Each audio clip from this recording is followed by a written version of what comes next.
Olá a todos. Hoje, dia 28 de junho de 2022, estamos em mais um fórum de discussões no ciclo gravídico puerperal e neonatal, promovido pelo Grupo de Enfrentamento à Morte Materna, Infantil e Fetal do Estado de São Paulo.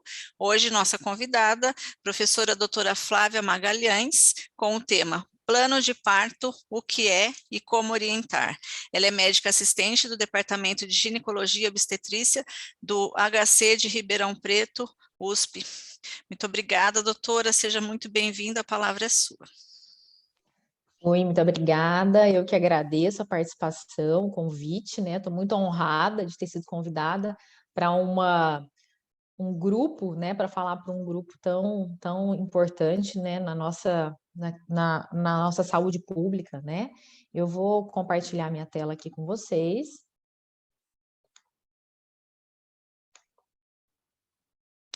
Tá certo aí? Vocês estão... Perfeito, professora, perfeito. Vamos lá. Eu acho que o vídeo aqui... Bom, vamos lá. Então, me coube falar a vocês sobre o plano de parto, o que é o plano de parto, como que a gente pode orientar as pacientes, né? Então, estamos aqui com o Grupo de Enfrentamento à Morte Materna, Infantil e Fetal, da Secretaria de Estado de São Paulo. Então, meu nome é Flávia Magalhães Martins Bernardo, eu sou mestre em toco-ginecologia, trabalho no Departamento de Ginecologia e Obstetrícia da USP de Ribeirão Preto, do Hospital das Clínicas, sou instrutora de curso de emergências da SOGESP e membro do grupo Gerar e Crescer, que é um grupo de assistência ao parto. Não tem nenhum conflito de interesses. Eu queria começar falando para vocês que plano de parto não é um modismo, tá? A gente tem recomendação da OMS desde 2018 para que os planos de parto, como uma das condutas que são claramente úteis e que devem ser encorajadas durante esse processo de parturição, né? E temos também a lei de 14431 de outubro de 2021, que na verdade foi uma lei que fez um compêndio de outras, né? Várias leis menores foram reunidas nessa lei. E na seção de Direito ao Parto Humanizado, tem 3 artigos, 136, 137 e 138, que fala do plano de parto, da importância do plano de parto. Mas e aí, Flá, o que é o plano de parto? O plano de parto é, na verdade, um conjunto de expectativas. Só isso. A gestante coloca no papel um conjunto de expectativas que ela tem para o momento do parto. Nesse conjunto de expectativas, a gente tem informações, a gente tem valores e desejos pessoais e necessidades. Ela expressa ali vontades e necessidades. Ele inclui tanto a escolha do local de parto, as características do ambiente, as pessoas que ela quer que esteja presente com ela, desde o acompanhante até a equipe, né? Se ela vai ter doula ou não, como que essas pessoas que estão no convívio dela, que ela vai levar para o parto, como é que é essa dinâmica entre eles. E aí, esse último ponto, que eu acho que talvez seja o que a gente tenha mais conflito, que o plano de parto, ele descreve algumas condutas médicas, né? Fazer ou não fazer, estar exposta ou não, aceitar ou não algumas condutas médicas. Esse é o nosso principal ponto de conflito, porque a gente tem muito colega que num plantão, quando recebe um plano de parto, não concorda com coisas que estão ali. E isso pode criar uma frustração, desentendimento. Tu conhece essa mulher aqui de 1,5 m? E pode gerar conflito, né? Então, a gente tem o principal problema no plano de parto hoje é essa relação, essa questão esse item que envolver condutas médicas. O plano de parto foi idealizado pela Sheila Kitzinger em 1980. Ela era uma ativista britânica, autora de vários livros sobre gravidez, parto e amamentação e defensora do parto como um processo fisiológico. E aí, eu acho que é importante a gente pensar nessa frase, o parto como um processo fisiológico. Porque sempre que eu falo disso, vem uma dúvida, muitas dúvidas, né? Muita interrogação enorme. E dos dois lados, eu sempre tenho quem pensa, parto é um processo fisiológico? E o outro lado, mas tem gente que não sabe que parto é um processo fisiológico, né? E por que isso, né? A gente não consegue falar disso sem falar um pouquinho de humanização do parto e hospitalização. O que a gente tem de memórias, né, em relação ao parto, né? Então a gente tem artes retratando o parto antigamente, e era sempre o parto como um processo domiciliar, um processo acompanhado, mas um processo mais, uma questão mais intimista, né? E estes partos e os seus cuidados, eles eram assistidos por parteiras leigas, né? Que são as parteiras de antigamente. E elas tinham uma cultura popular, um saber popular, mas elas tinham também um saber muito empírico. E que hoje não, mas com a evolução, a gente ainda tem relatos, né? Então, a minha avó teve parto em casa, com parteira. Dessa questão, assim, uma senhora da comunidade que tem experiência naquilo e que vem para ajudar no parto, né? E que a maioria das vezes dava certo, mas com altas taxas de mortalidade materna e infantil. Nesse contexto, o parto foi para dentro do hospital. E aí, dentro do hospital, para o objetivo principal de redução de mortalidade materna e infantil neonatal, houve a possibilidade de realização de cesárea, porque a gente já tinha anestesia, técnica cirúrgica, antisepsia, mas também veio uma necessidade de querer fazer alguma coisa, de ajudar de alguma forma, como se a gente pudesse aperfeiçoar aquele processo que, na verdade, é fisiológico. Ele é fisiológico, ele não é simples, ele precisa ser bem assistido, mas ele é fisiológico.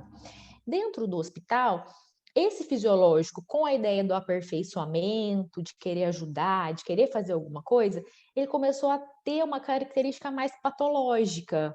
E o processo, nesse processo meio que de saúde e doença, quando a gente pensa em doença, quando a gente pensa em patologia, surge logo um curador, né? Uma cura, alguém que vai trazer cura para aquele processo. E o médico torna-se muito importante.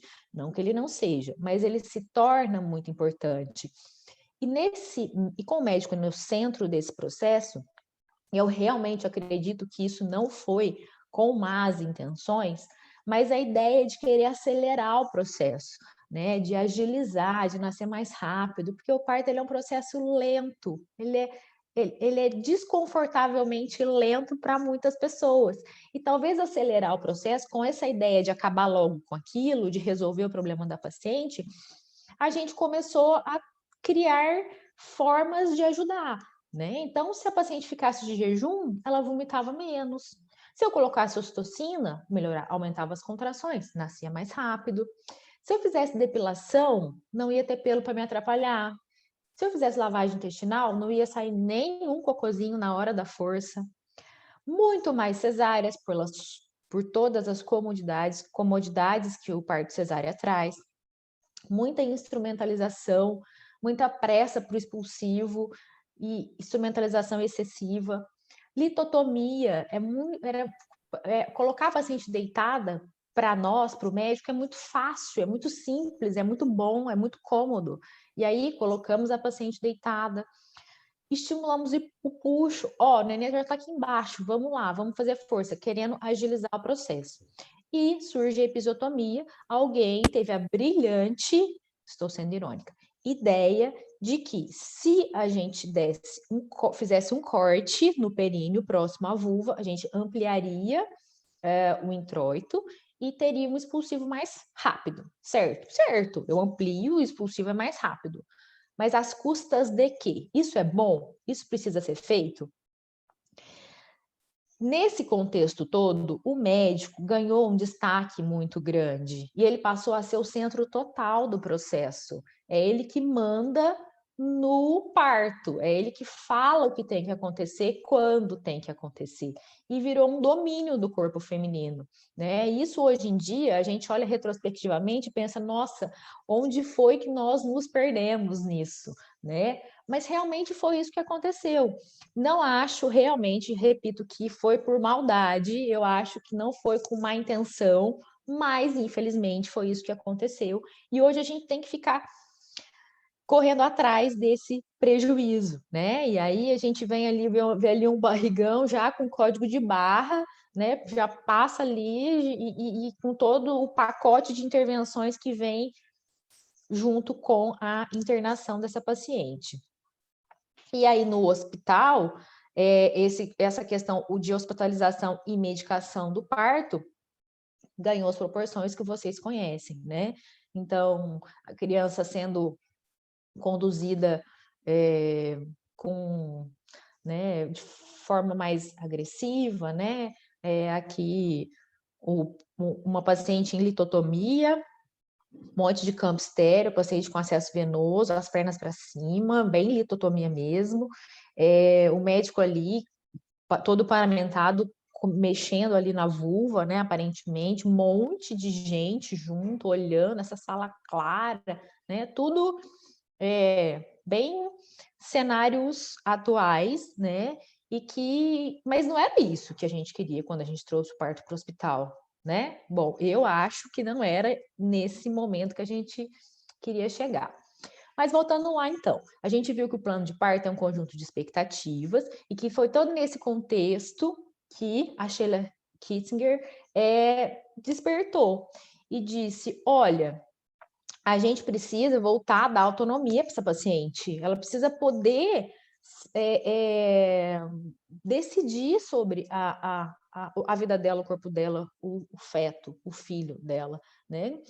E aí também pensando os dois pilares do plano de parto para Sheila era o princípio da bioética, né, da autonomia da paciente, e menos intervenção possível. Todo aquele ciclo lá de intervenções com a intenção de que isso fosse reduzido e fosse feito realmente o necessário.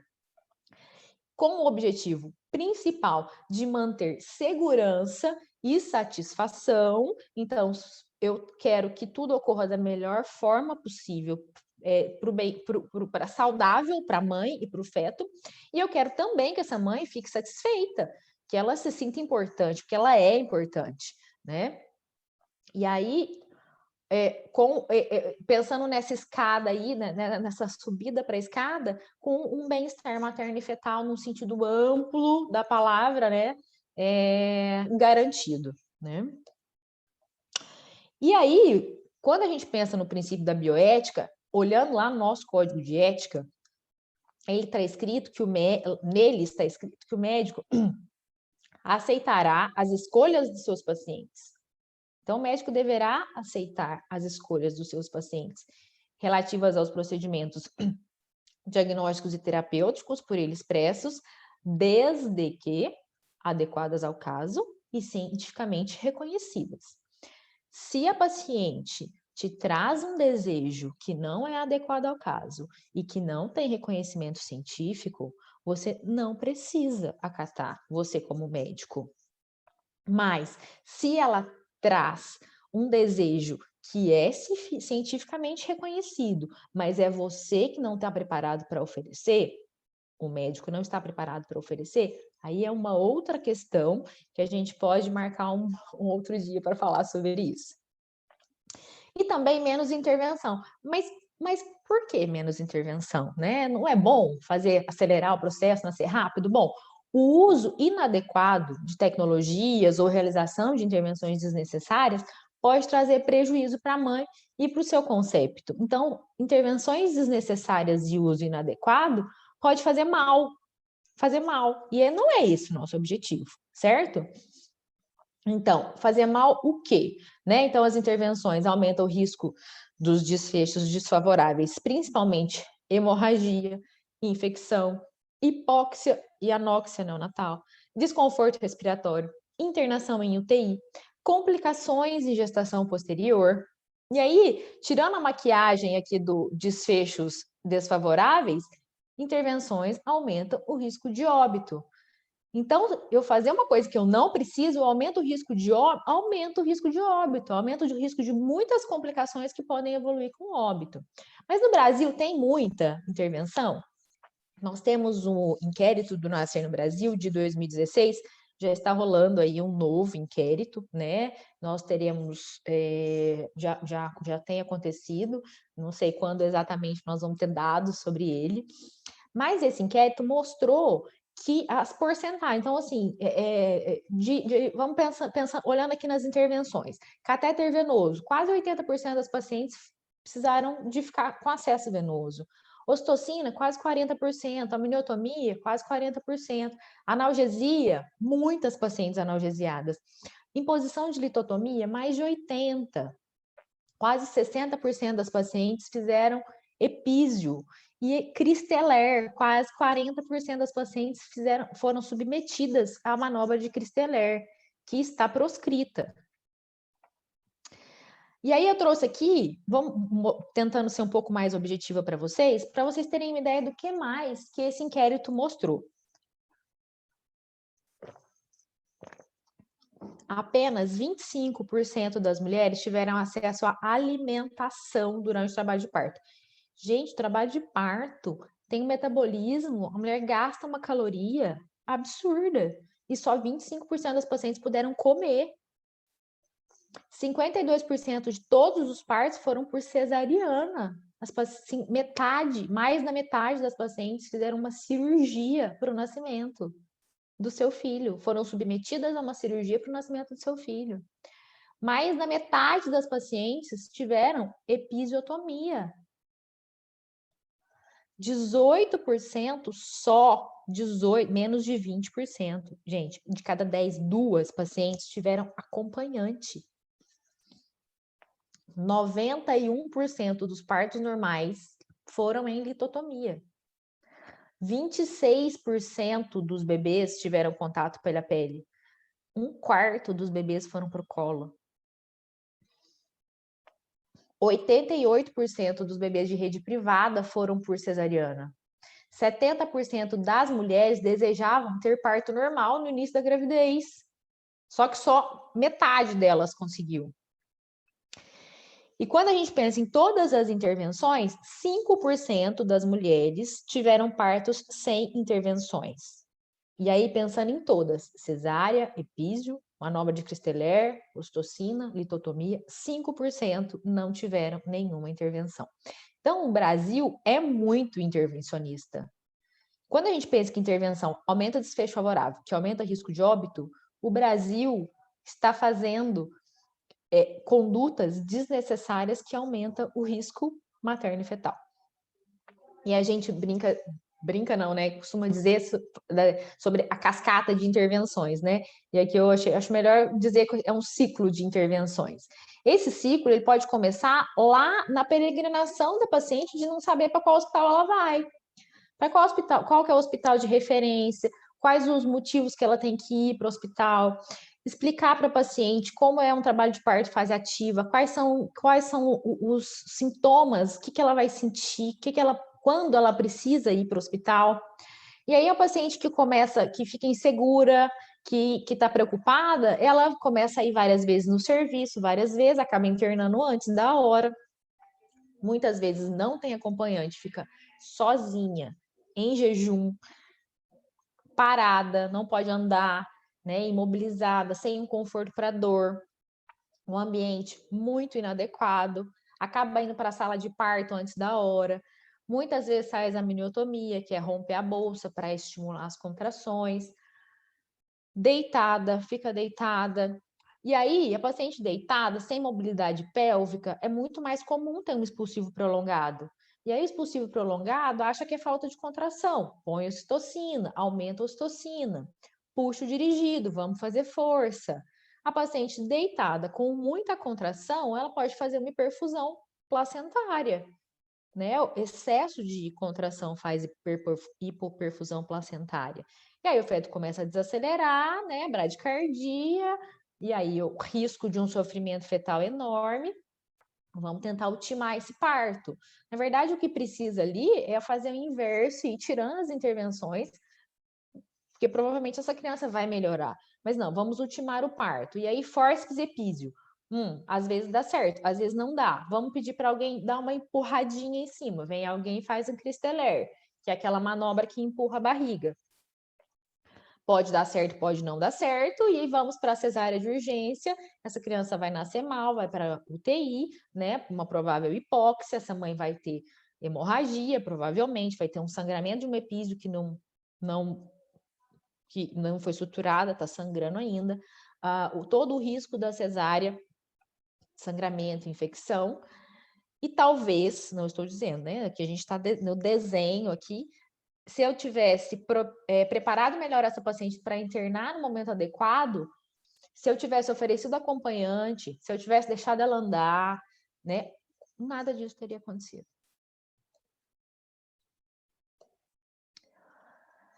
Mas vamos lá. Vantagens do plano de parto. Então, agora pensando bem objetivamente, tá?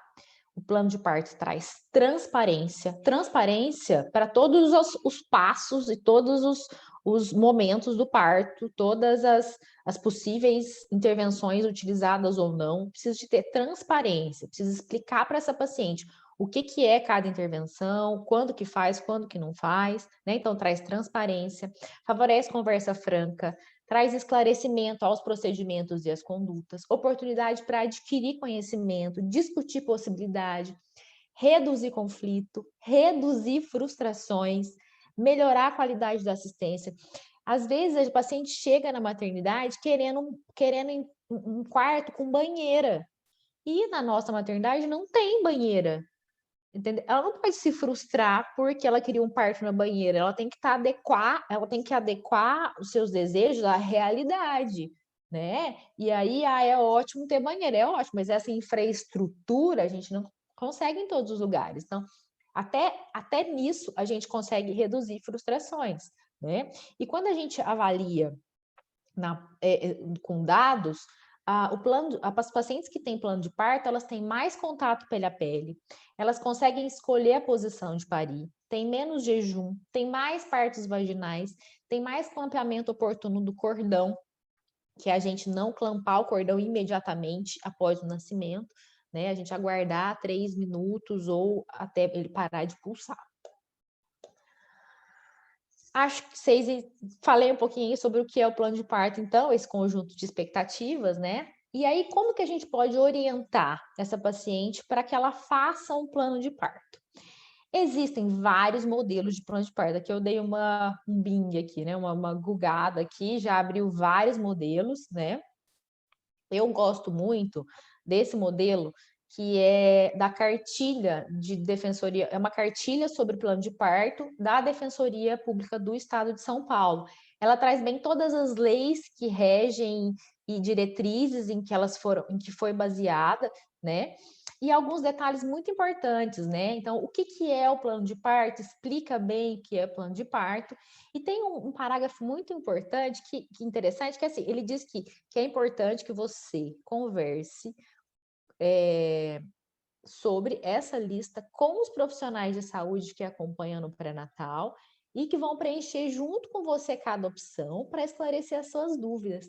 Mas será que nós, como profissionais de saúde, estamos preparados para receber essa paciente, para fazer um plano de parto, para tirar as dúvidas? Muitas vezes não, mas, gente, isso é uma recomendação do OMS que é claramente útil para melhorar a satisfação e segurança com o parto. Então, vamos colocar isso na nossa rotina e treinar e estar preparado e incentivar que elas usem o plano de parto. Esse plano, ele tem as fases, né? Então, durante o trabalho de parto, eu desejo, vai colocando, ticando, né? No momento do parto, eu gostaria, vai lá marcando. Após o parto, eu desejo. Em caso de cesárea, o que eu quero?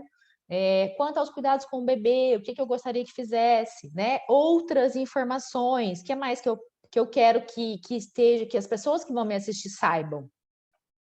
E aí vou deixar aqui uns minutinhos, vou marcar aqui. Esse é o QR Code dessa cartilha, tá? Vou deixar aí uns 10 segundos. Depois eu posso voltar, se vocês quiserem. Dá para baixar a cartilha com o QR Code.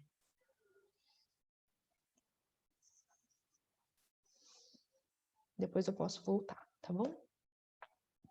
Existem também planos de parto institucionais. Esse aqui é o modelo da Mater, que é a nossa maternidade de baixo risco aqui de Ribeirão, né? Do HC, a gente tem separado o HC no campus, a maternidade que só faz alto risco, e a Mater, que só faz baixo risco, né? Risco habitual.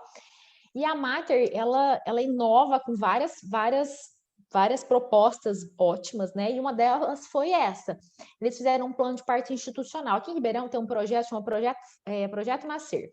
As pacientes são fazem pré-natal na UBS, com a enfermeira, com o médico de família, ou com o obstetra, ou com o clínico. No final da gestação, próximo de 35 semanas, elas são encaminhadas para o hospital que elas vão nascer. E aí, Santa Casa, UNAERP, Mater, né? E aí elas terminam o pré-natal nesse serviço. Então, elas já conhecem o serviço, elas conhecem vários profissionais. Se aquele serviço quiser atualizar algum exame, dá tempo, né? E a Mater tem esse plano de parto institucional, que apresenta o hospital, qual é o papel da recepcionista, do copeiro, da auxiliar de enfermagem, da enfermeira, do médico, o que o hospital, o que a maternidade oferece, né? E ao lado, o que a paciente gostaria que acontecesse durante o trabalho de parto, né? Ao lado aqui, na verdade, a outra página do plano de parto, que é uma outra proposta. Pode ser que a maternidade de referência tenha um plano de parto institucional e que também funciona, tá? Também funciona. E aí eu trouxe algumas coisas que sempre estão nos planos de parto. Eu fiz um compêndio aí das coisas que mais aparecem, porque são variáveis, tá?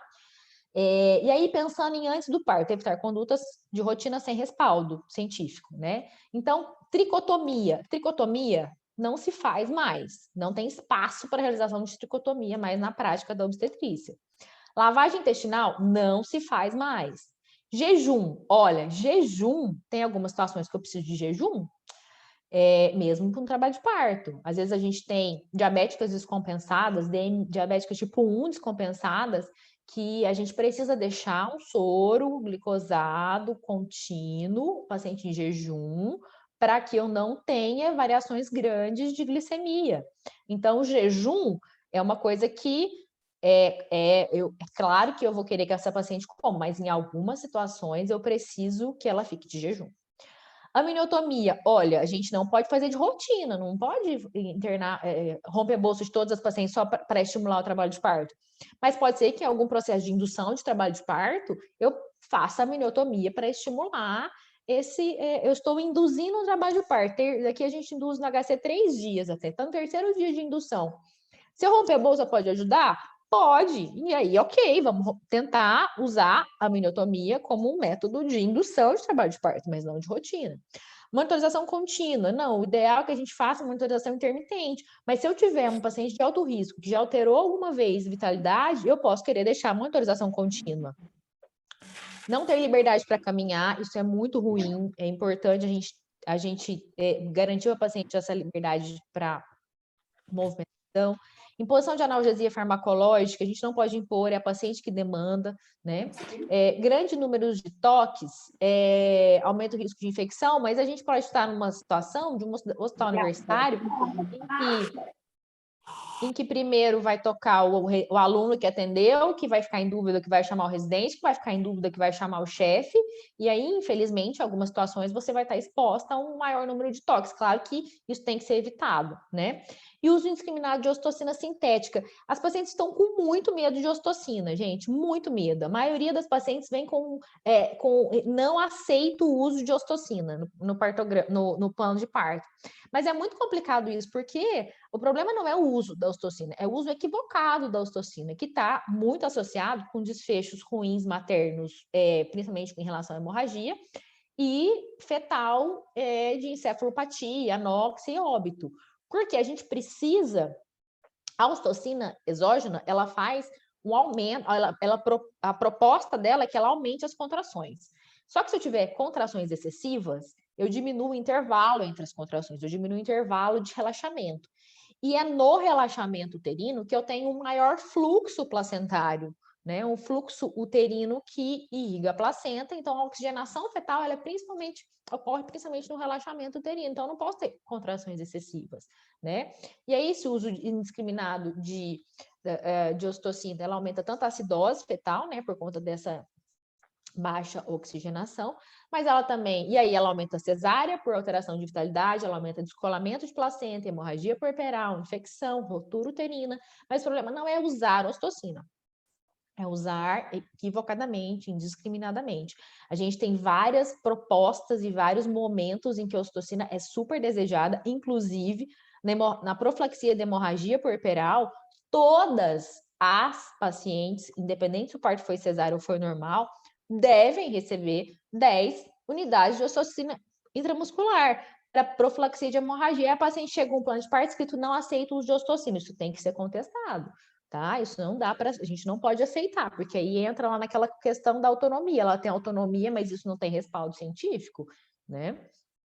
A gente tem também em relação à via, né? Eu posso usar a ocitocina para tratamento de hemorragia puerperal. Para indução de trabalho de parto, eu tenho que usar a ocitocina muito diluída, com gotejamento progressivo, em bomba de infusão, e tem que estar muito atenta à vitalidade fetal, né? A gente, às vezes, também pode precisar usar em algumas situações em que as contrações estão inadequadas, mas sempre lembrar que eu primeiro tenho que pensar em que a deambulação pode ajudar, a mudança de posição pode ajudar, exercício pode ajudar, sem aumentar risco, né? Usar a ocitocina aumenta risco. Eu preciso desse risco? O meu risco é menor que o meu objetivo? Durante o parto, ambiente calmo, liberdade de posição. Então, a litotomia, gente, não coloquem a paciente deitada. É uma posição muito desconfortável. É lógico que algumas vão querer deitar. Nossa, estou muito cansada. Posso deitar? Pode. Mas não exija essa posição. Não faça puxo dirigido. O paciente analgesiado não está sentindo a contração. Eu posso dizer para ela que em que momento ela está com contração? Pode. Agora você está com contração, quer tentar fazer a força? Ok. Mas aquela coisa, ai, vamos lá, né? Torcida. Não. Não fazer Cristeller, tá? Eu tenho um negócio. Pensando na liberdade de posição. Tem várias imagens aqui de posições variáveis que a paciente pode escolher. Deixa ela escolher. Geralmente a paciente escolhe a posição que ela precisa para corrigir alguma insinuação, para corrigir uma variedade de posição, para corrigir uma insinuação, a altura da apresentação. Deixa ela escolher e deixa ela livre para ela escolher. Aqui eu trouxe só uma, para vocês terem uma ideia, a posição, aqui a gente está mostrando a posição dos ossos da bacia, né? Então, imagina aqui um barrigão, os ossos da bacia. Olha como muda o ângulo só de chegar o quadril para frente ou para trás. Olha como muda esse ângulo aqui, ó, que é do útero com a bacia. Isso muda o vetor de força. Então, às vezes, só a posição do quadril já melhora para a força ser mais efetiva, o puxo ser mais efetivo. Não fazer Cristeller, gente, Cristeller está proscrito, não tem discussão, não tem nenhuma exceção. Está proscrito, a gente, né, não precisamos falar muito sobre isso. Episiotomia, eu vou falar um pouquinho um pouquinho mais para frente. O contato pele a pele, gente, é tão simples o contato pele a pele e é tão importante. Olha esse neném que acabou de nascer no colo da mãe, que paz, né? É a minha filha mais velha, a Sara. Ela nasceu, foi direto pro colo, tá nessa tranquilidade aí, né? Essa é a segunda, a Alice, que nasceu na banqueta no banheiro, né? Olha só, que contato pele a pele, né? E aqui a gente ainda tem o contato pele a pele aqui e mais a participação do acompanhante, né? Sentou lá do lado no banheiro e ficou lá do lado, né? É importante. Estamos juntos, vamos lá, né? Isso é muito importante. Lembrar que a presença do acompanhante é lei, tá? Não tem muitas discussões. Clampagem tardia do cordão, que é importante, diminuir a anemia fetal. Recusa de fórceps e vácuo tem que ser discutido quando interna, porque a gente sabe que existem situações de aplicabilidade, tem uma porcentagem de parto instrumentalizado e a paciente não pode, ela tem que ter, tudo bem, você vai recusar fórceps ou vácuo se precisar, e a gente vai fazer uma cesárea por isso? É essa a questão, né? Então, e também tá ter um bom senso aí na indicação, né? Episiotomia, gente, é uma grande discussão, episiotomia, eu também poderia dar uma aula outro dia só sobre isso, né? Mas aqui eu trouxe alguns estudos que falam que a episiotomia está associada a taxas mais altas de trauma perineal grave, comparando a episiotomia médio-lateral direita com a episiotomia mediana, que a médio-lateral direita é menos ruim, a realização de episiotomia durante partos normais não é recomendada para redução de risco de lesão grave. Isso é muito importante, que às vezes a gente fala, vou fazer uma epísio porque eu estou com medo de fazer uma laceração grave.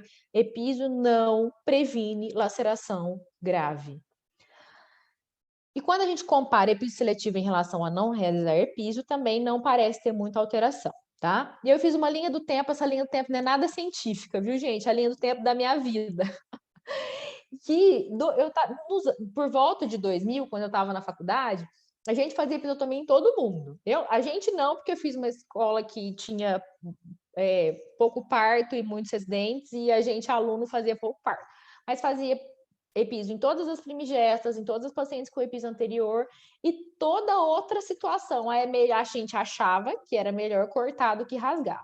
Bom, durante muito tempo isso foi feito. 2010, eu já estava aqui, já estava tinha terminado a residência. A gente fazia quando o períneo era muito justo, o desprendimento estava lento, quando o corpo perineal era estreito, que é aquele espaço entre a vulva, a fúrcula e o ânus, pensando num risco grande de laceração de 3º e 4º grau. Distócia de ombro, eu já dei curso ensinando que a gente, para corrigir distócia de ombro, para fazer as manobras internas, fazia episiotomia, né? Não lembro exatamente se foi nessa época, mas a gente já passou por essa fase. E agora não, mas desde 2020, a nossa tendência tem ficado mais próximo do nunca, tá?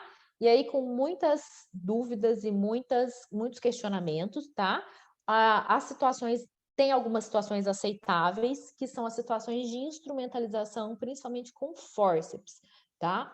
O fórceps, ele amplia demais a saída ali. Eu preciso de ter uma elasticidade perineal muito boa para o fórceps não fazer uma laceração grave. Então, em algumas situações de instrumentalização, principalmente com fórceps, ainda é aceitável a realização de episiotomia, tá?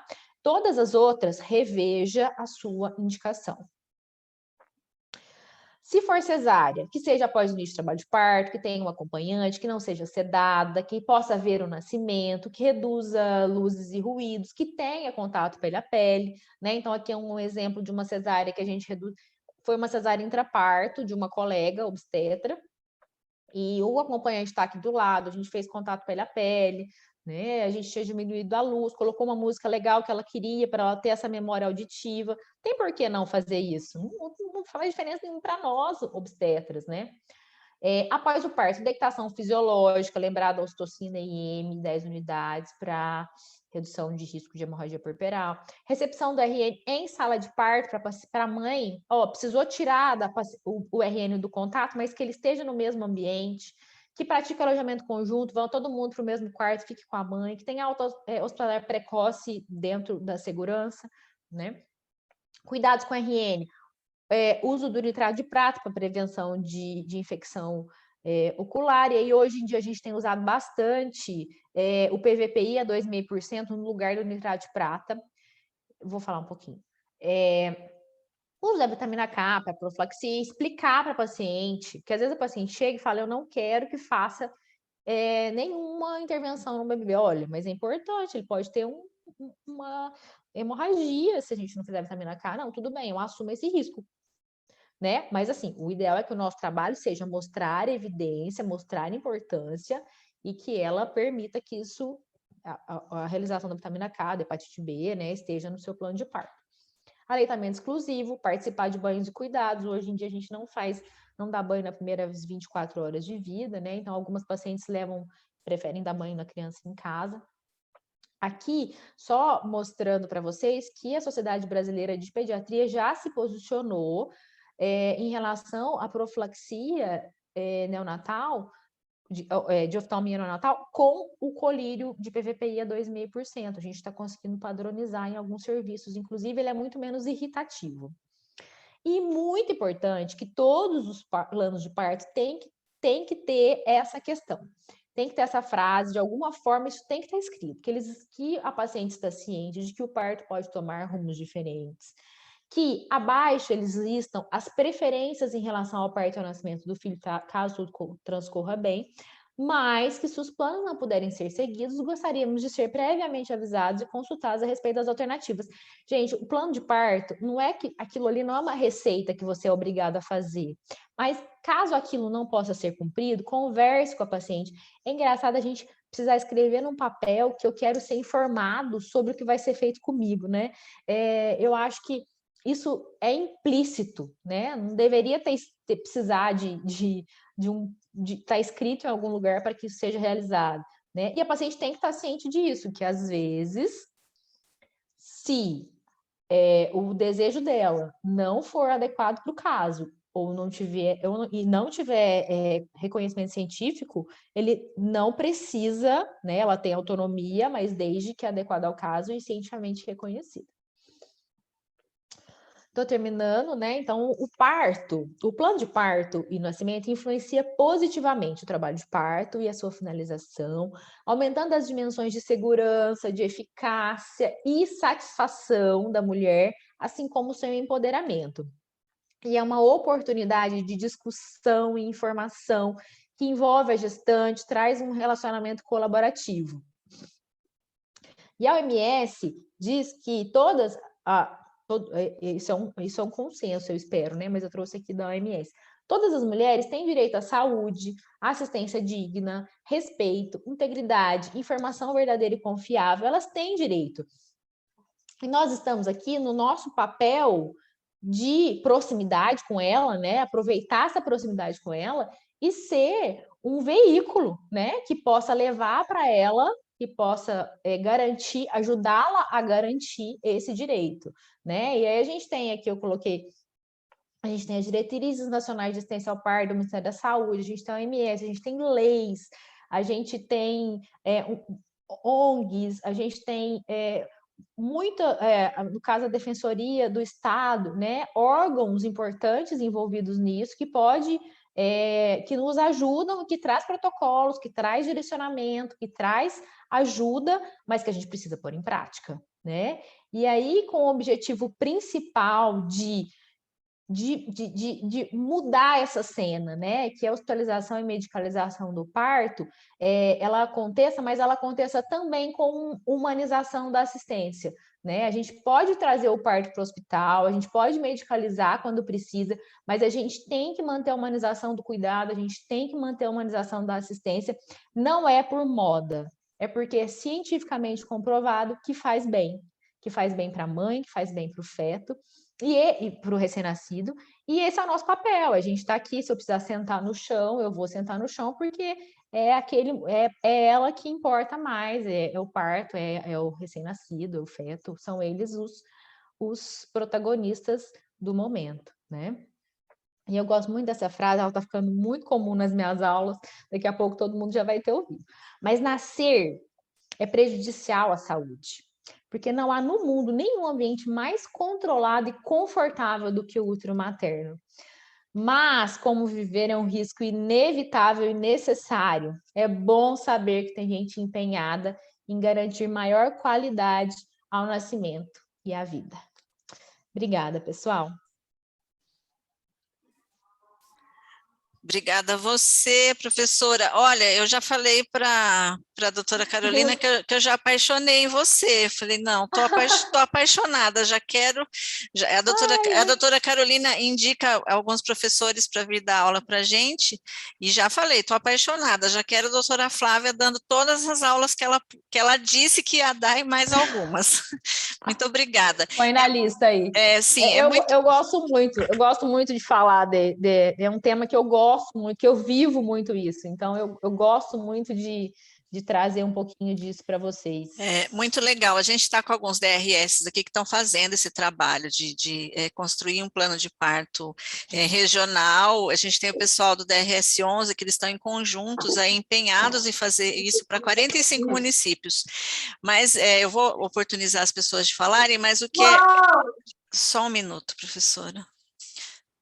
o que é impactante é que o trabalho que a gente leva, ouvir você falar como profissional médico, para falar de humanização, para falar de cuidado singular, de falar de atenção, cuidado centrado na mulher, né?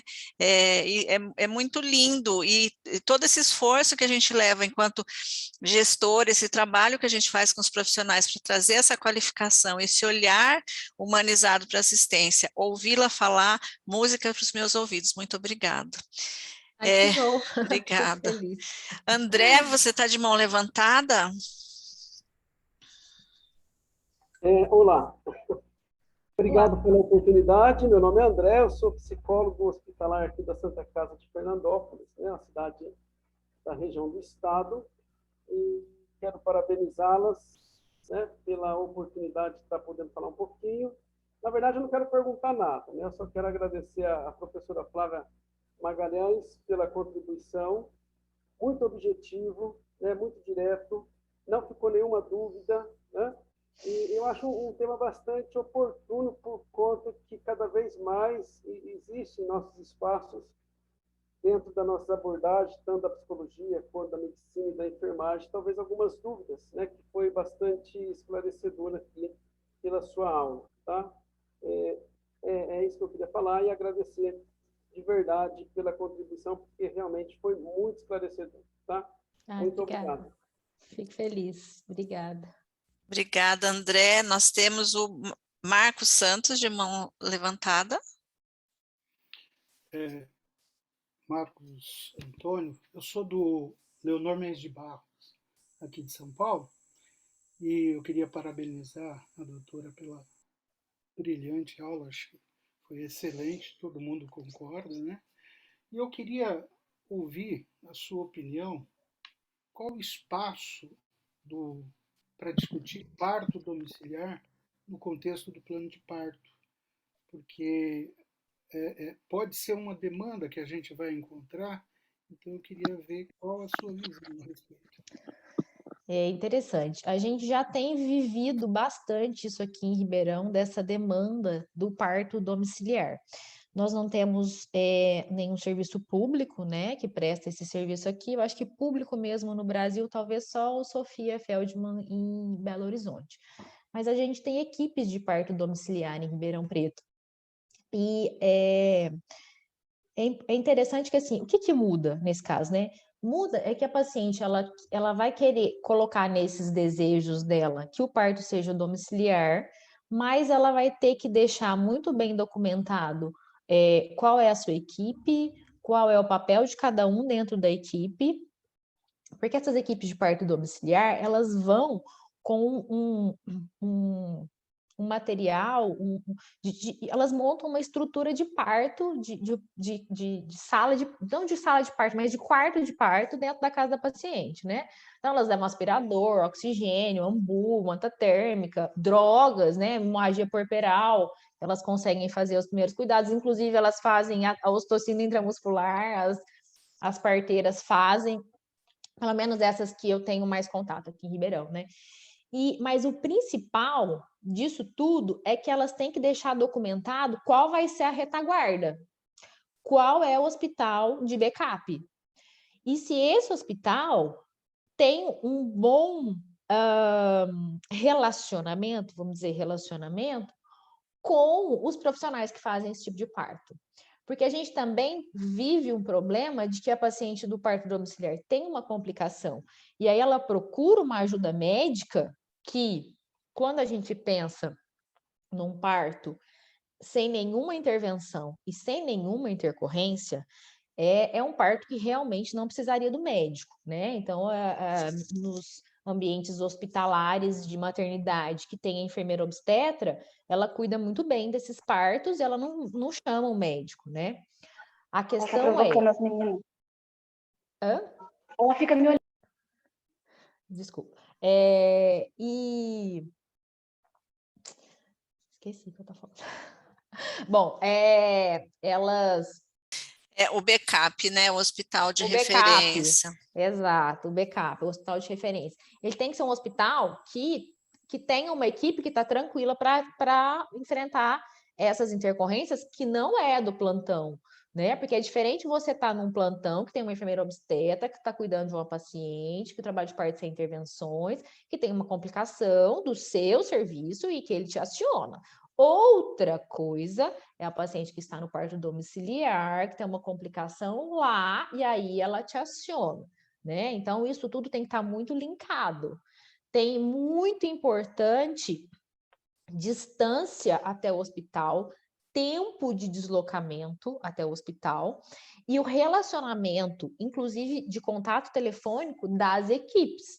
Porque a paciente vai ser transferida para o hospital, por quê? Porque está desacelerando, é um risco de ter que de fazer cesárea, a equipe que está esperando tem que estar preparada para receber essa paciente, né? Então, no plano de parto, isso tem que estar tudo muito definido, né? De todos esses momentos e todas essas possíveis complicações, né? E aí ela vai chegar no hospital, no plano de parto, e aí a parte do hospital tem que estar lá também, né? O hospital vai precisar se precisar de fazer cesárea, né? E tem que estar tudo lá muito bem documentado.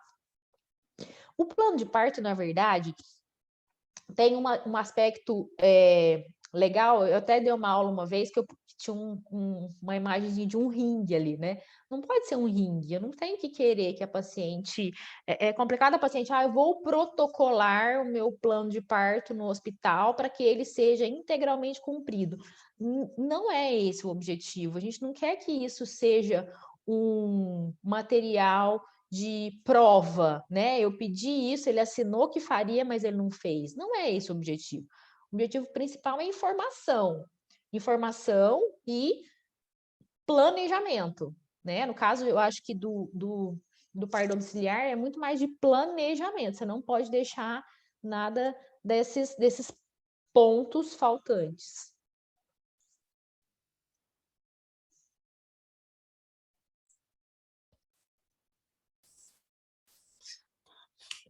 Obrigada, professora. Esclareceu, Marcos? Perfeito, eu acho que essa integração, né, precisa ser muito grande, né, porque hoje, em termos de serviço público, a gente não dá conta da demanda da porta, né? Sou de uma maternidade de alto risco e que a gente tem uma dificuldade de atender a porta. Se chegasse uma situação dessa para a gente toda complicada, porque ninguém vai sair de uma situação ideal para ir para um lugar que não é aquele que foi escolhido, numa situação tranquila, vai ser uma situação complicada. E qual eu fiquei imaginando qual que teria que ser a infraestrutura, né? A logística e a integração, principalmente a integração. A gente às vezes tem dificuldade de um plantão falar com o outro na passagem, né? Mas por que você não indicou? Por que não fez? Por que não conduziu assado, cozido? E de repente vinha uma demanda dessa, eu fiquei me colocando no papel de quem iria receber e eu queria saber se existia já alguma coisa mais ou menos na tua experiência que já desse esse direcionamento. Mas esclareceu sim. Obrigado. Aqui Ribeirão é menor, né? Então, é tudo muito mais próximo e não são muitas equipes também, né? Então, geralmente elas são conhecidas e conhecem todos os serviços, né? E às vezes esbarra em algum colega que não concorda e que não quer assumir, mas isso aí a gente ainda tem um tempo ainda para trabalhar, né? Eu não sou contra parto domiciliar, eu acho que tem um público para isso, né? Mas tem que estar ciente dos riscos, né? E não querer responsabilizar ninguém depois se tiver algum desfecho desfavorável. Obrigada, professora. Doutor Marcos Tadeu está com a mão levantada. Boa tarde. Professora Flávia, parabéns pela aula. Quem domina passou pelo processo, pelo que a gente viu. Então, pode falar de carteirinha, literalmente, sobre o assunto.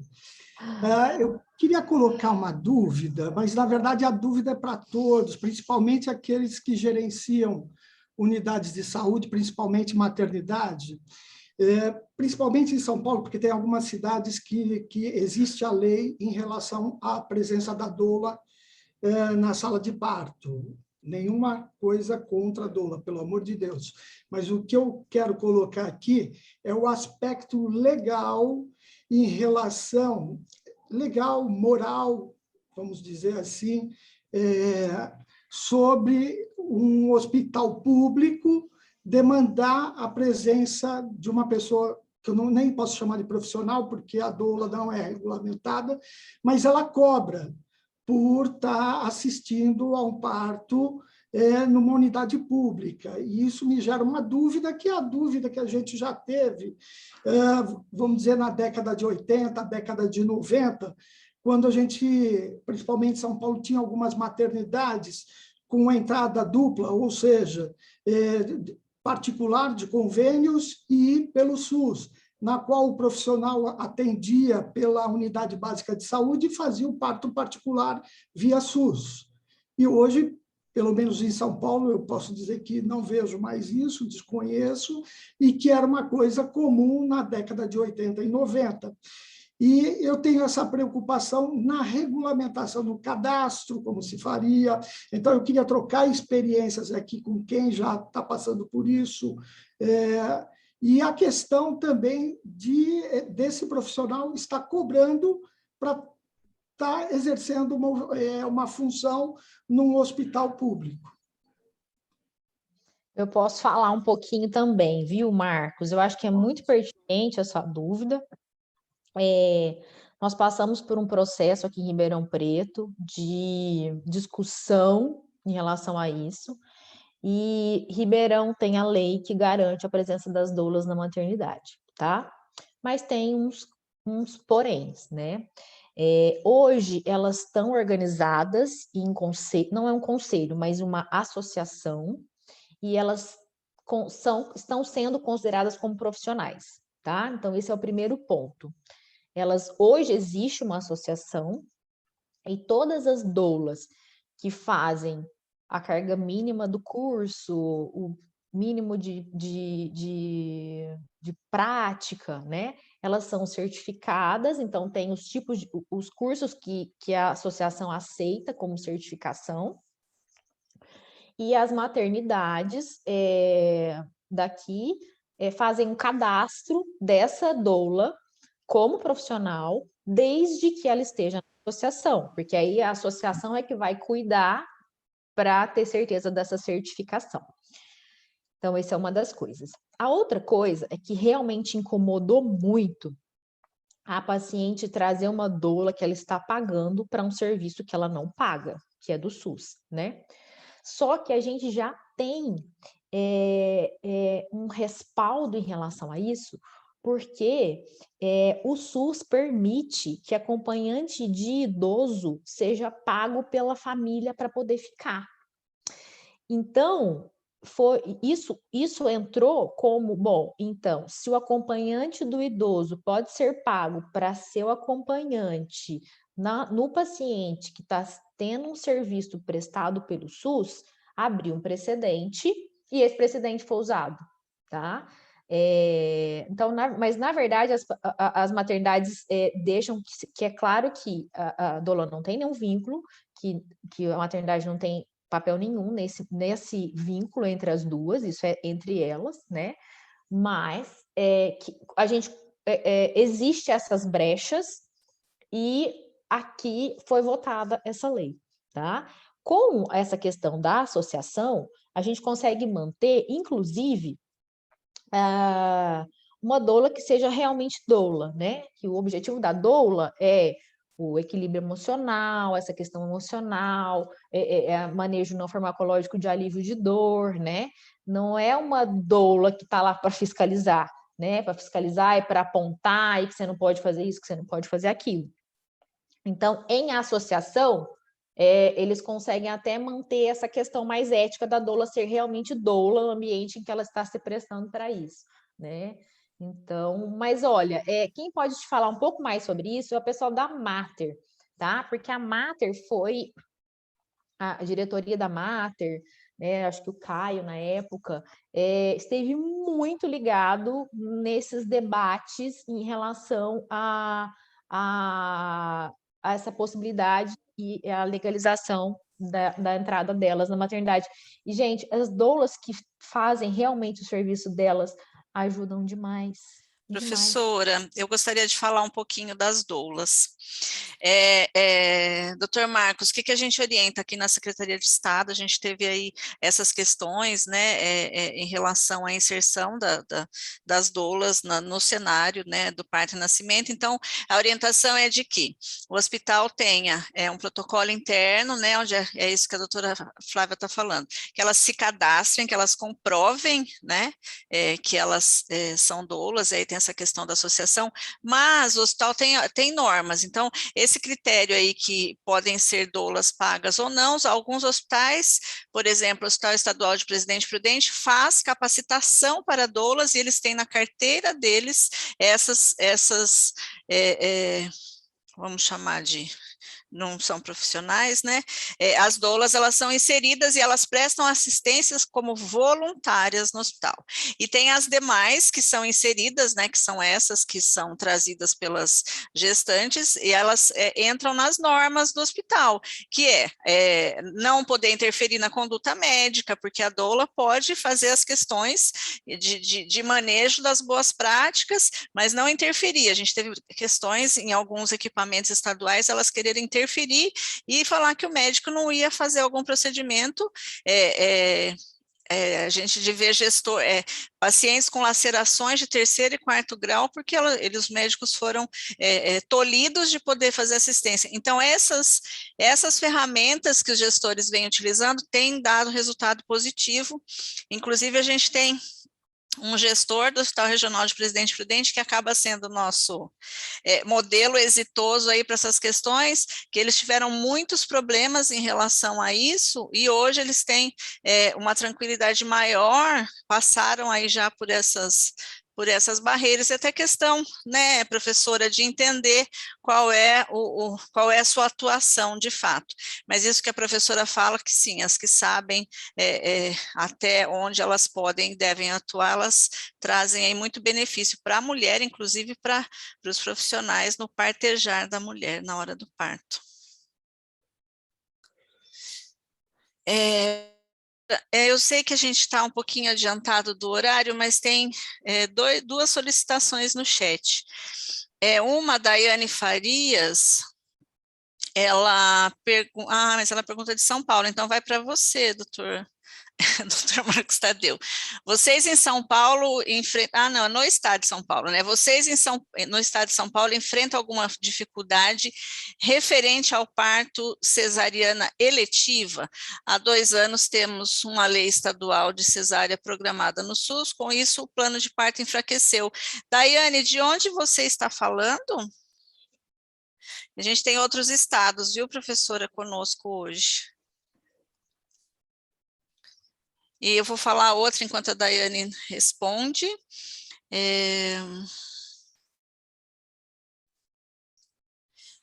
O Aristeu, de Presidente Prudente, está dizendo: tivemos uma ação do Ministério Público onde nos reunimos com os hospitais em abril, juntamente com as doulas, foi muito boa a conversa, porque lá eles tiveram, inclusive, a Daiane é do Paraná, a que fez a pergunta do parto cesariana. Em Presidente Prudente, eles tiveram uma lei municipal que obrigatoriamente precisava inserir as doulas no cenário assistencial, e foi quando iniciamos esse trabalho aí até chegar nessa questão de cadastro, de unificar as ações dentro dos hospitais. Então, essa pergunta que fez do parto cirúrgico, por causa da lei, professora, é do Paraná. Pessoalmente, eu não acho que a lei é ruim, tá? Eu acho que a gente que segue também pacientes privadas e que acabam podendo escolher, né, qual é a sua via de parto, eu acho que as pacientes usuárias do SUS, elas também têm que ter o direito de poder escolher. A questão é, por que que ela escolhe, né? Ela escolhe porque ela tem medo de ser violentada, ela tem medo da dor do parto, ela tem medo porque o primo do vizinho, do irmão, do parente teve uma anóxia, ela tem medo porque, ou ela não quer, assim, é difícil. Quando você senta com a paciente e você explica para ela, e ela entende, e ela consegue ter um vínculo, e ela confia em você, e você explica para ela riscos e benefícios do parto normal, riscos e benefícios da cesárea, é muito difícil a paciente querer cesárea. Mas eu tenho paciente que quer cesárea, e é a autonomia dela, né? Então, eu acho que a paciente usuária do SUS, ela também tem que poder escolher, né? Isso é uma opinião pessoal, né? Mas quando você discute um plano de parto e você explica para a paciente, ela entende, eu acho que é importante isso, né? A gente tem um nível precisa ter esse nível de entendimento. E tirar todos os medos e todos os mitos que ela traz, né? Você consegue, não, é quase convencê-la, né? A palavra é quase convencê-la, mas você consegue mostrar para a paciente que aquele não é o melhor caminho. Para que você vai querer uma cesárea eletiva, né? Você não tem nenhuma patologia, ou você tem uma patologia que não podemos induzir o trabalho de parto, né? Ela tem que ter uma garantia de que a assistência vai ser adequada. Se ela não tem uma garantia de uma assistência adequada, pode ser que ela realmente esteja escolhendo o que é melhor para ela, né? Ela quer uma cesárea porque ela acha que vai ser melhor. E se ela não tem garantia de assistência adequada, talvez ela tenha razão, né? Então, é esse contraponto aí, né? Eu acho que o plano de parto continua sendo muito útil nesses casos também, porque é com ele, é discutindo o plano de parto, que eu vou mostrar para ela evidência científica, que eu vou mostrar para ela o outro lado, né? Ganha força, eu acho, ganha força, ganha importância. Também acho, concordo com você, professora, porque assim, um pré-natal adequado, bem estruturado, o profissional tem três períodos para capacitar essa mulher para o entendimento, né? Não só para entender o que a gestação fisiológica, que o parto cesariana é bem-vindo quando ele tem indicação para, né? Mas que ela conheça seu hospital de referência, que ela sinta segurança e de fato, né? Muita da escolha para o parto cirúrgico é o medo da dor. Não tem, você vai ter que voltar, porque a gente vai ter que continuar esse assunto, porque assim, tem coisas relacionadas à violência obstétrica que entra, né, a questão do politoque, né, em qual é o hospital que você está, quantos profissionais vão ter que acessar essa mulher para, e mesmo assim, né, a gente tem a questão que você colocou aqui. Dri, o seu microfone desligou.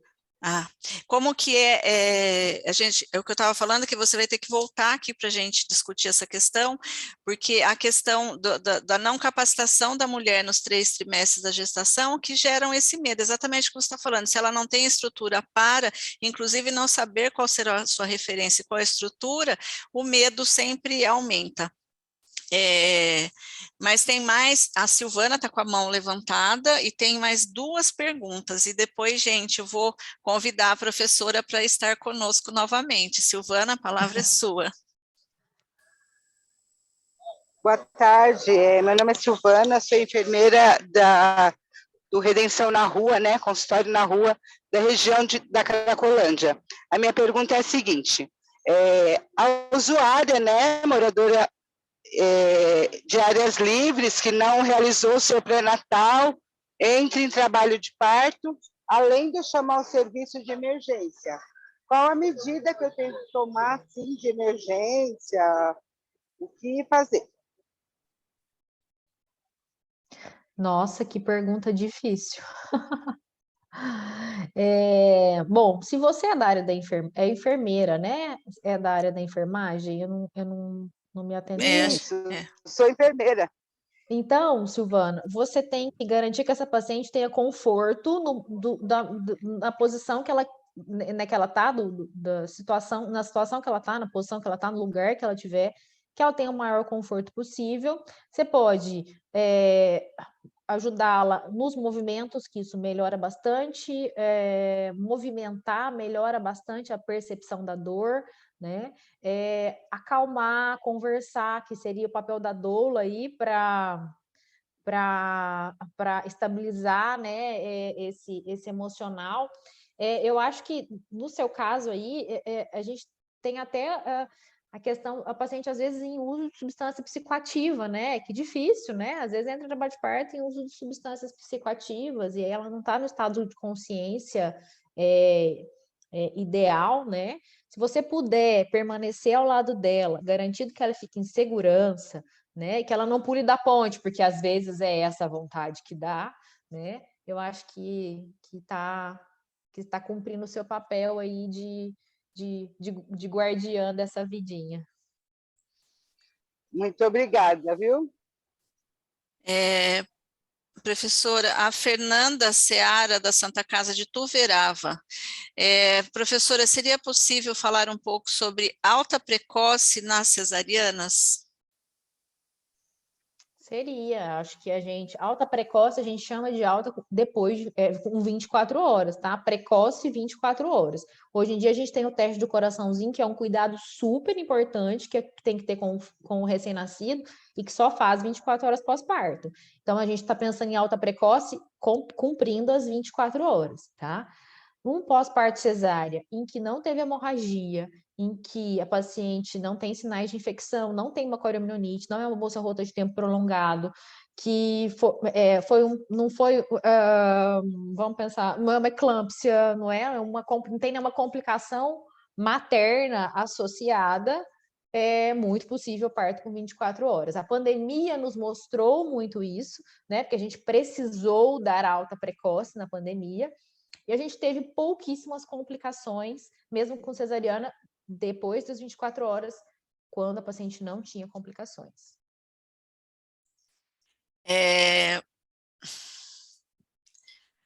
Mara, de acordo com os cuidados com o RN, temos recebido planos de parto em que os pais se recusam à administração do nitrato de prata e da vitamina K. Tivemos casos até de recusarem as vacinas BCG e hepatite B. Neste caso, dissemos que o protocolo da instituição é completado. Por fim, acabamos administrando, mas foi bem trabalhoso as conversas. Isso aí é bem complicado mesmo, porque os pais, eles têm o direito de assumir essa autonomia, né? A gente tem teve poucos casos em que a gente não conseguiu fazê-los entender da necessidade, e a criança foi para casa sem o colírio. É muito comum, né? Eu não sei aí, mas aqui é muito comum. Hoje em dia a enfermagem pergunta para a mãe: é para fazer o colírio? Está prescrito, obrigatoriamente prescrito, mas elas chegam e perguntam: olha, vai fazer o colírio no seu neném? Então, porque ficou tão comum a recusa, e aí o médico tem que prescrever, e se o pai recusar, a enfermagem vai checar que não foi realizado, bolar, né? Não foi realizado porque os pais não aceitaram. A vitamina K tem uma possibilidade de fazer via oral, mas é super difícil, é horrível, e os nenês não tomam, né? Eu acho que o nosso papel de educação, até de informação e educação, é mostrar casos de hemorragia por deficiência de vitamina K, risco de óbito, mas se recusar, escreva que recusou, eles vão assumir o risco junto com vocês. Isso é muito complexo, né? Muito complexo, mas os poucos casos que a gente teve, que a gente não conseguiu convencer, não foram realizados. Hoje em dia, com o colírio de PVPI, pensando na oftalmia, o colírio de PVPI a 2,5% é uma ótima opção, porque a gente garante a profilaxia e sem irritabilidade importante ocular. E essa discussão é muito antiga, a gente até já teve um dos fóruns trouxe essa questão aí dessa discussão do nitrato de prata, mas ainda não conseguimos caminhar aí com a nossa lei em relação a isso. Gente, tem bastante pergunta, a gente não vai conseguir contemplar todos, mas eu me comprometo a trazer a professora novamente. Dr. Marcos Tadeu escreveu: autonomia, beneficência, não maleficência, entre parênteses, não causar danos, e justiça. Dr. Corinti Mariane também traz bastante para a gente, né? São muito poucos os casos que nosso poder de persuasão, levando evidência científica, não consegue mudar aí alguns cenários, né? A questão do parto cirúrgico, a questão dos procedimentos para serem feitos no bebê, colocamos como exemplo. Tem a última. Cláudia, boa tarde. Enfermeiras obstetras que acompanham a gestante e não têm o curso de doula podem acompanhar além do acompanhante? Nossa, essa dúvida é super. Vamos esclarecer as coisas. Enfermeira obstetra é uma coisa, doula é outra coisa. Competências técnicas completamente diferentes, ações completamente diferentes. A doula não precisa ter formação específica nenhuma, ela pode ser uma pessoa que não tem curso superior, que vai lá e faz um curso, porque o objetivo dela é estabilização emocional, é o vínculo com a paciente, é isso, esse é o papel dela, e é ótimo que exista a doula quando é possível. A enfermeira obstetra tem um curso superior de enfermagem com especialização de obstetrícia, ou é uma obstetriz, e ela tem competência técnica para isso, ela pode acompanhar um parto sem riscos no hospital, ou domiciliar, né? Mas a gente tem cenários de maternidades que são conduzidas, casas de parto, por enfermeiras obstetras. Então, uma coisa é a enfermeira obstetra, ela pode fazer o pré-natal e ela pode fazer o parto, tá? Mas, a doula, não. Mas eu acho que a pergunta dela era se ela podia entrar no cenário de parto para além do acompanhante, só se o hospital permitir, Cláudia, porque em geral os hospitais têm a equipe, né? A equipe que presta serviços, então o hospital, e normalmente os hospitais que permitem vai a equipe completa, né? Vai médico, anestesista, enfermeiro. Possivelmente, se não tiver esse protocolo, a resposta é não. Ou você entra como acompanhante, ou você não pode atuar, se foi essa a sua pergunta, que foi isso que eu entendi na pergunta dela, doutora. Desculpa, mas eu acho que é pertinente a resposta. Não, eu acho que é pertinente a resposta que você deu, professora, porque assim, é óbvio, né? A gente está falando de conhecimento técnico específico para atuação no parto, eu acho que é perfeita a sua pergunta. Eu só complementei, se foi essa a pergunta dela, em geral, os hospitais estaduais não permitem, em geral, são mais a rede privada, que daí entraria com a equipe. Oi, claro, doutor. Aí que, naquela hora que eu falei de doula, justamente tem uma parte aí. Na maternidade particular, eu já tive técnica de enfermagem que me ofereceu o cartão que ela estaria trabalhando como doula nas suas folgas no hospital particular. Aí eu pergunto do outro lado, a mesma técnica de enfermagem trabalhando no hospital público, se ela poderia estar trabalhando, olha a complicação, todo o questionamento porque se eu tenho uma pessoa de fora que pode, você vai me falar, mas é um funcionário público, é aonde eu quero chegar. Porque uma técnica de enfermagem hoje, qual é o meu receio no Hospital Ipiranga, por exemplo? Que uma técnica de enfermagem que trabalhe no Hospital Ipiranga, por exemplo, com plantão extra, ela deixe de fazer plantão extra, porque vale mais a pena para ela trabalhar como doula nas folgas dela, inclusive no Hospital Ipiranga. Eu não sei, no meu ver, professora, professora Flávia, me corrija se eu estiver errada, tem conflito de interesse, e aí vocês, como gestores, podem questionar esse fato e não permitir.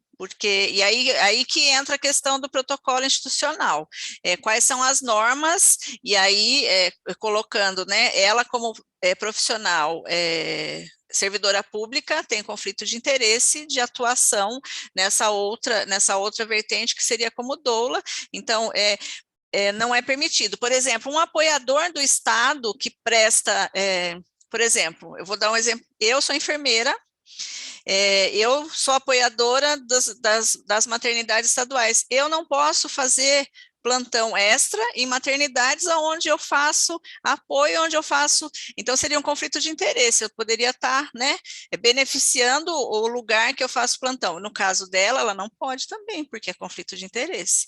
Agora, acho que era só essa a pergunta. Uma norma técnica não caberia? Você diz do Estado?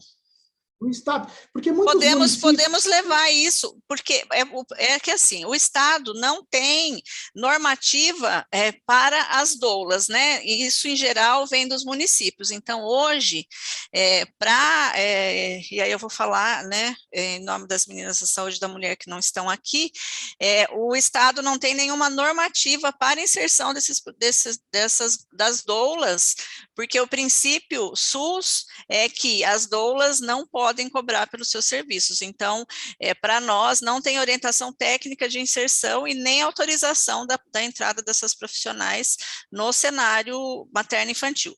Então, assim, se tiver uma doula que esteja cobrando da gestante X e tiver 5 gestantes que queiram assistência dela, ela precisa prestar assistência às que estão no mesmo cenário. Então, para nós, é esse entendimento. Então, por isso que a gente fala da normativa, da necessidade de instituir normas, porque isso, em geral, vem dos municípios, mas o Estado não prevê a presença das doulas no cenário. Hoje, não. Mas nós temos os hospitais estaduais. Então, doutor Marcos, é isso que eu falo para o senhor, por isso que a gente orienta a colocar normas internas e para a entrada dessas profissionais no cenário, e ela seguir as regras do seu hospital. Então, o senhor, como gestor, pode ter uma normativa que olha, a senhora vai se cadastrar, essas são as diretrizes, eu preciso que a senhora comprove, assim como a professora Flávia colocou, comprove a sua formação de doula, e aí essas são as normas, a senhora terá crachá para entrar, a senhora, toda vez que a senhora, para circular no hospital, a senhora deverá estar devidamente uniformizada, as normas dentro do centro de parto normal são essas. Pode ser a questão que você tenha no cenário ambiência para não ter o acompanhante e a doula. Tem hospitais que são minúsculos e não comportam o acompanhante e a doula no mesmo local. Então, aí ela que vai definir quem vai acompanhar seu parto. Será a sua parceria ou a senhora que... E aí isso é norma que o hospital vai colocar. E a gente não interfere nessas questões. Infelizmente, hoje é isso. Perfeito. Eu acho que dá para simplificar. Você tem que escolher uma das profissões a que você vai estar vinculado ao hospital. Você quer ser vinculado ao hospital como uma doula prestando serviço extra, ou você quer vinculada como assistência? Você não vai poder estar vinculada com 2 profissões, né? Eu acho que é um jeito de gerir aí este problema. A Cláudia colocou, desculpa, não consegui editar a mensagem antes de enviar, então a resposta que eu dei era aquela mesma. Ela quer saber se enfermeiras que fazem pré-natal têm interesse em acompanhar o parto. É a mesma resposta, Cláudia, só se a maternidade tiver esse protocolo de inserção de profissional externo para a maternidade SUS. Se não tiver, você não tem permissão, porque em geral as maternidades têm seus profissionais cadastrados que vão atuar no parto. Bom, professora, 3h30, quero agradecer imensamente. Acabando, eu já vou te passar meu cronograma para você, para o segundo semestre, para você nos contemplar com a sua presença e a sua aula esplendorosa. Nossa. Dizer que nós chegamos a mais de 170 participantes hoje. É um público, o alcance foi muito bom. Quero agradecer em nome do grupo de enfrentamento à morte materna, infantil e fetal do Estado, dizer que para nós esse tema é um tema muito importante e que a gente preza muito para que os primeiros passos da mulher sejam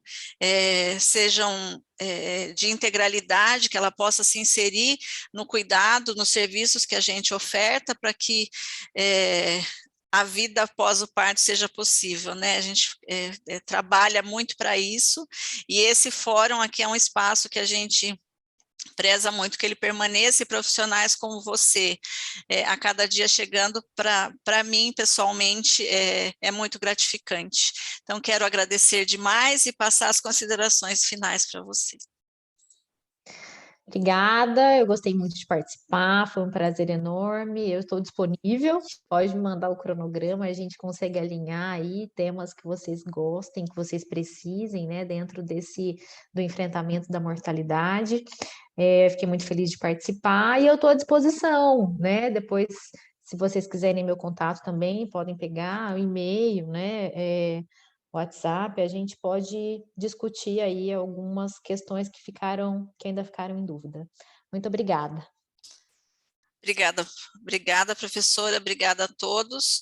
Uma excelente tarde e até a próxima terça-feira. Obrigada. Até mais. Tchau, tchau.